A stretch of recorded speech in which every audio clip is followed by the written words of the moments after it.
Matthew 7:3.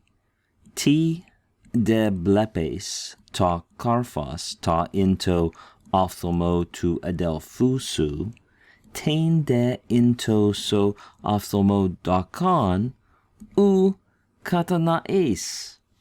Here Jesus continues to condemn and teach against having a judgmental spirit. He's clarifying what he meant by do not judge earlier.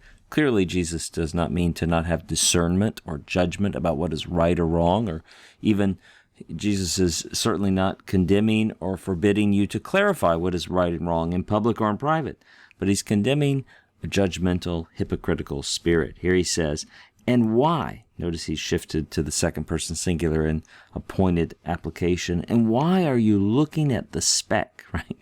The mote, if we use Old English, the speck. And what kind of speck? He could have said this kind of speck or that kind of speck, but he uses this article here, neuter singular article. It's going to hook all of this right here. What kind of speck? It's the in the eye of your brother speck. Why do you look at the speck in the eye, right? In the eye of your brother. Why do you look at that speck in the eye of your brother?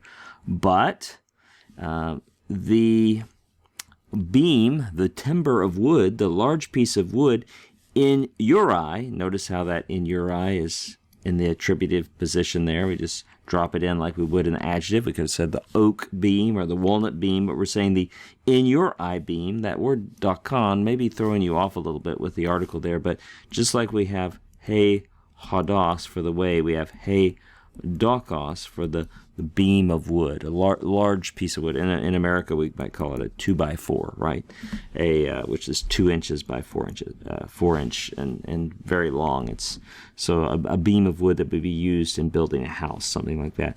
But the beam of wood in your eye, you're not noticing? Question mark. This last word, katanaes, is from kata naeo, to notice, to perceive, to take note of. And we have we notice it's an epsilon contract verb, and we add the regular ending ace, and those combine there. We see that marked by the circumflex. You're not noticing the beam in your own eye. I do want to point out one final thing. I want to point out the beautiful chiastic structure here in the original.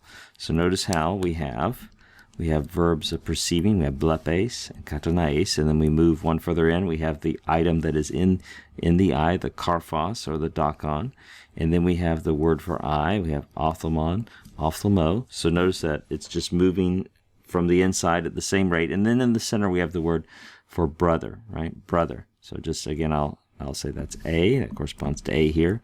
B corresponds to B here. C corresponds to C here. And then in the center of the chiasm, that structure is called a chiasm, we have the word for brother.